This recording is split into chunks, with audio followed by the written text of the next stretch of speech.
आइए साथियों, स्वागत है आपका आपके अपने YouTube channel free education India में। आज बात करेंगे गणित प्रकाश कक्षा 7 की दक्षता अभ्यास 2 का। ठीक है, तो अभी तक हमने एक एक करके अभ्यास 2 के सभी अभ्यासों को पूर्ण किया और अब अंत में हम दक्षता अभ्यास को भी पूरा करेंगे। ठीक है, आइए देर न करते हुए एक एक प्रश्न को हल करते हैं और समझते हैं। तो जैसे इसमें पहला प्रश्न दिया हुआ है, -8⁻7 के गुणा रूप में लिखिए।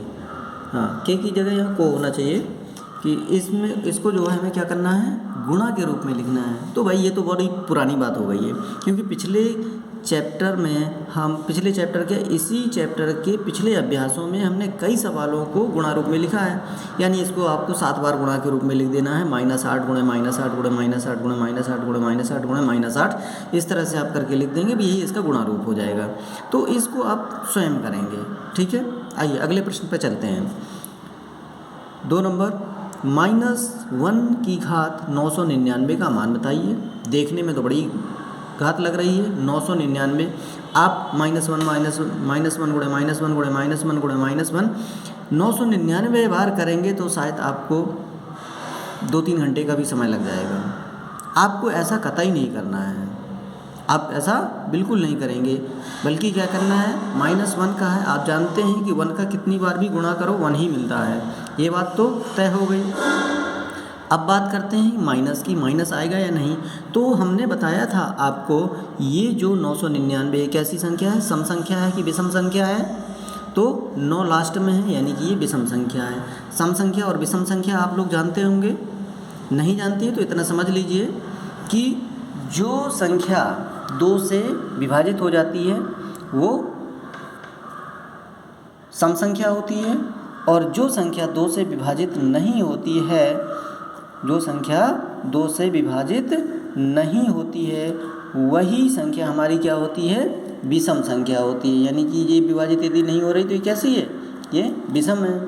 यदि इसके आगे या इसके पीछे की संख्या ले लें हम 198, तो ये क्या विभाजित हो जाएगी, तो ये कैसी संख्या हो जाएगी, सम संख्या हो जाएगी।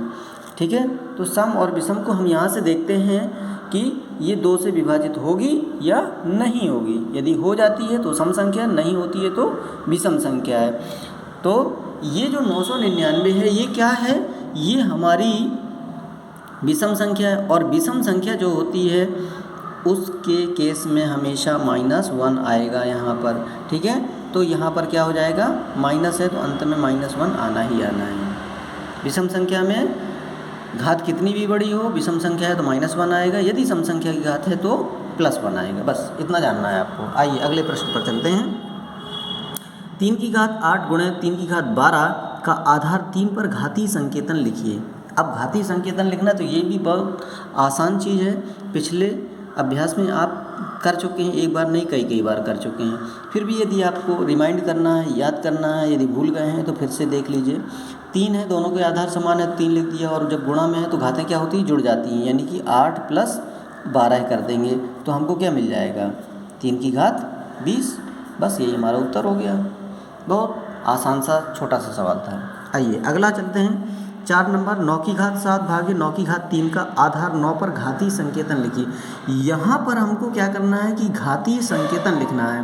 तो घातीय संकेतन किस पे लिखना है, 9 पे लिखना है। यहाँ क्या है, यहाँ भाग के रूप में आप लिख लेंगे, गुणा का हो या भाग का। भाग में क्या करेंगे, घटा देते हैं, यानी 9 में 3 घटा देंगे तो कितना बचेगा आप जानते ही हैं, 4। 9 की घात 4 आ जाएगा। इसे आप स्वयं करेंगे, क्योंकि गणित एक अभ्यास का विषय भी है। जब तक आप अभ्यास नहीं करेंगे आपको नहीं आएगा। आप लगाइए, परेशानी हो कमेंट बॉक्स में सूचित करिए, हम आपको बताएंगे। ओके, आइए अगले प्रश्न पर चलते हैं। 5 नंबर में क्या कह रहा है, 8 की घात 5 - 5 का मान बताइए। तो इसमें तो बिल्कुल दिक्कत नहीं होनी चाहिए, क्योंकि 5 में 5 घटाएंगे 0 आएगा, और किसी भी संख्या के ऊपर घात यदि 0 होती है तो उसका मान 1 होता है। इसे भी आप लगाएंगे। ओके, क्योंकि दक्षता का मतलब ही ये है कि आप कितने दक्ष हो गए हैं, ये आपको चेक करना है। तो यदि आपने पिछले सारे अभ्यास ईमानदारी से लगाए हैं तो ये आपको स्वयं से बन जाना चाहिए। फिर भी इसमें हम हिंट कर देते हैं, ठीक है। और इसके सभी प्रश्न आपको आने चाहिए। चलिए आइए अगला प्रश्न देखते हैं। 6 नंबर। 6 नंबर में कह रहा है कि 2 की घात 3 की घात 8 का आधार पर घातीय संकेतन बताइए। तो इसमें आधार का घातीय संकेतन बताना है। तो हमने आपको एक चीज़ बताई थी कि जब जो है घात के ऊपर घात होती है तो हम क्या करते हैं, दोनों का गुणा कर देते हैं। तो ये भी बहुत आसान सा सवाल है। इसमें भी क्या करेंगे हम, ये 2 की घात है और 2 के ऊपर जो घात लगी है 3 लगी है और 8 लगी है, तो हम क्या करेंगे 3 गुणे 8 कर देंगे। ठीक, तो यहाँ क्या मिल जाएगा हमें, 2 की घात 8 तिर्क 24 मिल जाएगा। 2 की घात कितना हो जाएगा, 24 हो जाएगा। बस यही हमारा घातीय संकेतन हो गया। तो बहुत आसान सा काम है। आइए आगे बढ़ते हैं। -128 7 नंबर का प्रश्न है। -128 को -2 के घात रूप में व्यक्त कीजिए। -2 के घात के रूप में व्यक्त करना, तो हम जानते हैं कि जब संख्या है और घात के रूप में व्यक्त करना है, आधार यहाँ -2 है, तो हमें क्या करना पड़ेगा, हमें इसके अभाज्य गुणनखंड निकालने होंगे। आइए थोड़ा सा रफ कार्य करते हैं।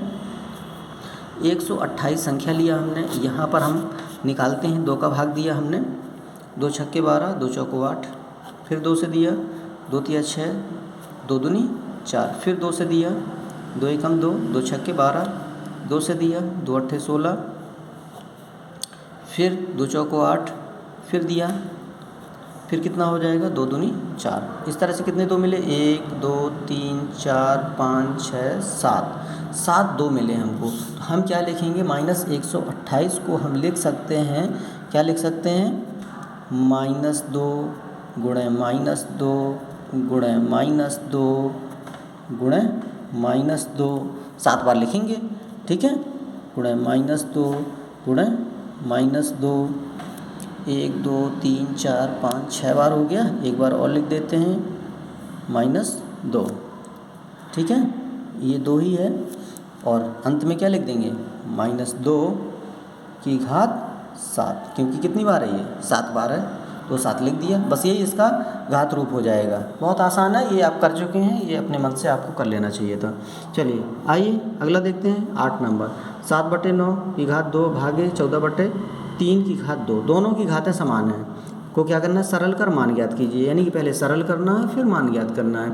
और ये भाग का काम है। जब भाग में क्या होता है, जब परिमेय संख्याओं का भाग होता है तो हमने बताया था कि जिसका भाग देना होता है उसको उल्टा करके गुणा कर देते हैं।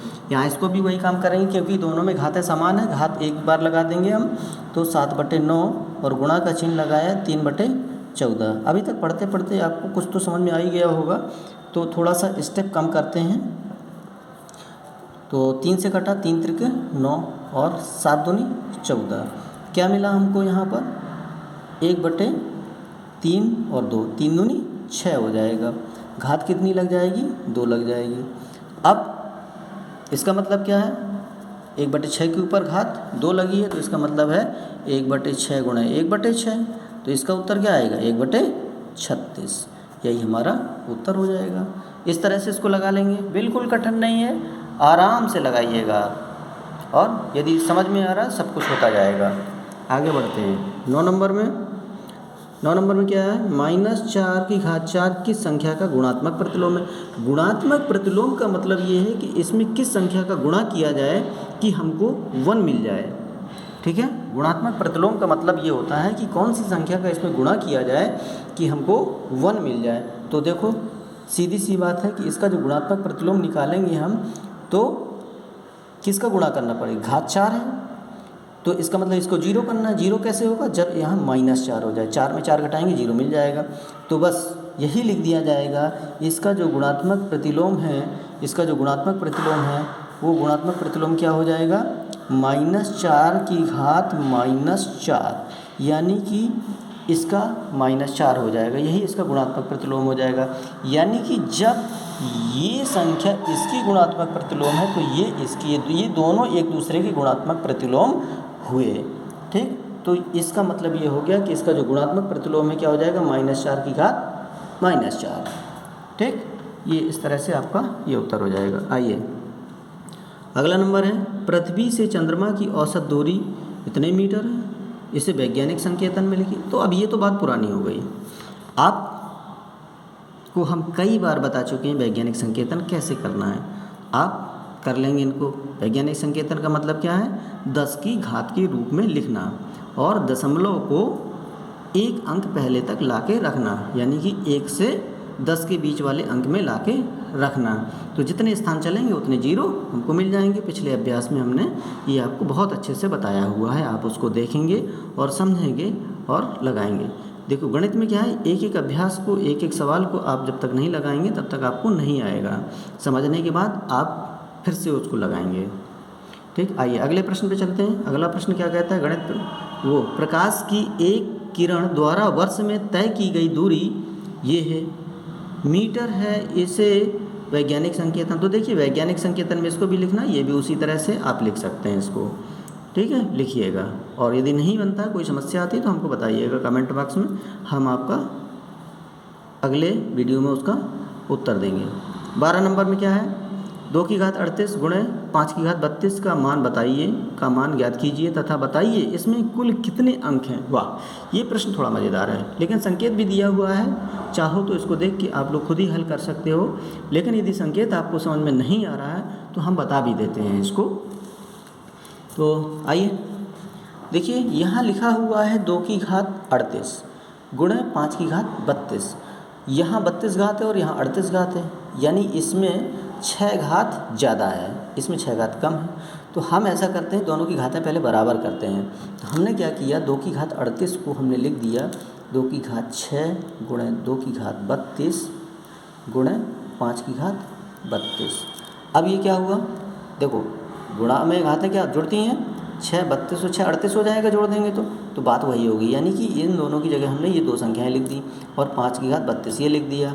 अब क्या करेंगे, अब 2 की घात 6 का मतलब क्या है, आप जानते हैं 2 की घात 6 का मतलब है 6 बार गुणा करना, 2 का 6 बार गुणा करना। करते हैं 2 गुणे 2 गुणे 2 गुणे 2 गुणे 2 गुणे 2, कितना हो जाएगा, 1 2 3 4 5 6 बार हो गया। अब गुणा किया, 2 दूनी 4 दूनी 8 दूनी 16 दूनी 32 दूनी 64, कितना आ गया, 64 आ गया। यानी कि इस 2 की घात 6 की जगह में हम लिख देंगे 64। और आपको पता है कि a की घात m गुणे b की घात m का जो फॉर्मूला होता है वो क्या होता है, दोनों घातें कॉमन आ जाएंगी, यानी कि 2 गुणे 5 की घात 32। अब क्या हो जाएगा, 64 गुणे 5 दूनी 10, 10 की घात 32 हो गया। तो अब ये हमारा क्या हो गया, ये सरल हो गया। अब आते हैं प्रश्न पर। प्रश्न हमारा क्या कह रहा है, प्रश्न हमारा ये कह रहा है कि मान ज्ञात कीजिए, मान ज्ञात हो गया। बताइए इसमें कुल कितने अंक हैं। अब बात आती है अंक की, अंक कैसे निकालेंगे। तो देखो 2 अंक तो ये हैं और आपको मालूम है कि जितनी घात होती है उतने जीरो लगते हैं, जितनी घात होती है उतने जीरो लगते हैं। और 2 अंक ये पहले हैं, यानी कि 32 तो ये हुए और 2 अंक ये हुए। तो कुल अंक कितने हो जाएंगे आपके, कुल अंक हो जाएंगे आपके 2 + 32, यानी कि 34 अंक हो जाएंगे आपके। इसमें 34 अंक होंगे, क्योंकि 32 अभी जीरो लगेंगे और 2 अंक ये हैं, तो कुल मिला के आपके 34 अंक हो जाएंगे। ठीक, इस तरह से आपका ये सवाल पूरा होता है। 13 नंबर में बात करते हैं।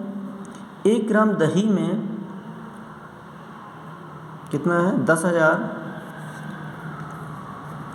लाख वायरस होते हैं, इसे वैज्ञानिक संकेतन में व्यक्त कीजिए। तो वैज्ञानिक संकेतन में व्यक्त करना है, आप लोग कर लेंगे। वैज्ञानिक संकेतन में करना कोई बड़ी बात नहीं है, आप आराम से कर सकते हैं। ठीक, आइए आगे। 14 नंबर, गांव के एक स्कूल में विश्व स्वच्छता दिवस पर बच्चों से हाथ धोने का अभ्यास कराया गया।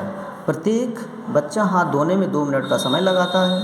यदि कक्षा में 64 बच्चे हों तो पूरी कक्षा के बच्चों को बारी बारी से हाथ धोने में लगे समय को घातांक में व्यक्त कीजिए। ठीक है, स्वच्छता दिवस पर बच्चों को हाथ धुलाना था, एक बच्चे को 2 मिनट का समय लगा। कक्षा में कुल 64 बच्चे हैं, जब एक बच्चे को 2 मिनट लगेगा तो 64 बच्चों को कितना लगेगा, निकालते हैं समय। एक बच्चे को 2 मिनट लगा तो 64 बच्चों को कितना लगेगा, 64 गुणे 2 कर देंगे हम। तो 64 में 2 का गुणा करेंगे तो 4 दूनी 8 और 6 दूनी 12, 128 मिनट का हमको समय लगेगा। अब बात आती है इसको घातीय संकेतन के रूप में लिखने का। तो अभी देखिए रफ कार में हमने ये बताया था आपको, ये किया है 128 के जब फैक्टर हमने किए हैं, अब आज गुणनखंड किए हैं तो हमको कितने 7 मिले हैं, कितने 2 मिले हैं, हमको 7 बार 2 मिला है, 1 2 3 4 5 6 7, यही कार्य करना था। तो क्या लिख देंगे यहाँ पर हम 2 की घात 7, ये हमको 2 की घात 7 के रूप में लिखना था। तो बच्चों को कितना समय लगा, हम यहाँ पर 2 की घात 7 मिनट, 128 को हम 2 की घात 7 भी लिख सकते हैं। बस ये हो गया, आसान सा सवाल था। 15 नंबर में क्या है, एक कस्बे की आबादी के अधिकांश लोग श्वास की बीमारियों से ग्रस्त थे। जांच करने पर उस कस्बे की प्रदूषित वायु में 2000 विषाक्त जीवाणु प्रति घन मीटर पाए गए, जो कि एक सप्ताह में 100 गुना बढ़ जाते हैं। 3 सप्ताह बाद जीवाणुओं की संख्या को मानक संकेतांक में लिखिए।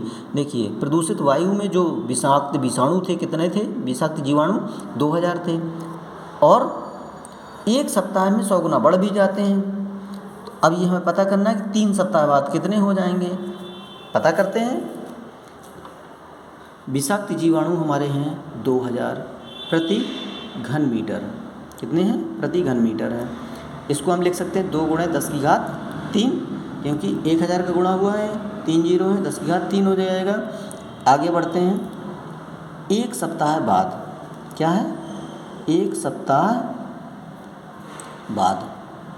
सप्ताह बाद क्या होगा, 100 गुना हो जाएगा, यानी कि 2 × 10 की घात 3 × 100 गुना और हो जाएगा, 100 बढ़ा देंगे। 100 का मतलब क्या हो गया, 10 की घात 2, और 10 की घात 2 का मतलब क्या हो गया कि इसमें 2 घात प्लस हो जाएगी, यानी ये हो जाएगा 10 की घात 5। ठीक, अब 2 सप्ताह बाद निकालें, 2 सप्ताह बाद, तो 2 सप्ताह बाद क्या हो जाएगा, 2 सप्ताह बाद फिर वो 100 बढ़ जाएगा, 100 गुना हो जाएगा, यानी कि 2 × 10 की घात 5 ये था, और 10 की घात 2 और कर दें हम, तो कितना हो जाएगा, 2 × 10 की घात 7 हो जाएगा। यानी कि हम देख रहे हैं घात 2 प्लस हो रही है, तो क्या हो जाएगा 3 सप्ताह बाद, 3 सप्ताह बाद पूछा है, 3 सप्ताह बाद, जब 3 सप्ताह बाद हम पता करेंगे तो हमको क्या मिलेगा, 2 × 10 की घात 9 हो जाएगा, यानी 2 घात और प्लस हो जाएगा, तो 2 × 10 की घात 9 प्रति घन मीटर जीवाणु हो जाएंगे।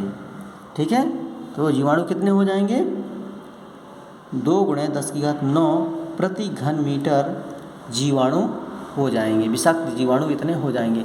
तो इस तरह से हम लोगों ने सभी 15 सवाल पूरे कर लिए हैं। अब इन सब को आप अपनी कॉपी में एक एक करके सॉल्व करेंगे, और जहां समझ में नहीं आता है आप कमेंट बॉक्स के माध्यम से हमें सूचित करेंगे, और इसको अच्छी तरह से लगाएंगे, समझेंगे, और यदि कोई परेशानी है तो आप बताइएगा, हम अगले में सुधार करेंगे। और यदि आपको कोई भी दिक्कत होती है आप बेझिझक हमको बताइए, और कमेंट के माध्यम से हमें सुझाव दीजिए, हम आगे इसको इम्प्रूव करेंगे और आपको सरलतम शब्दों में पूरी गणित समझाने का प्रयास करेंगे। ओके, अच्छा लगे तो सब्सक्राइब करें और लाइक करें। Thank you.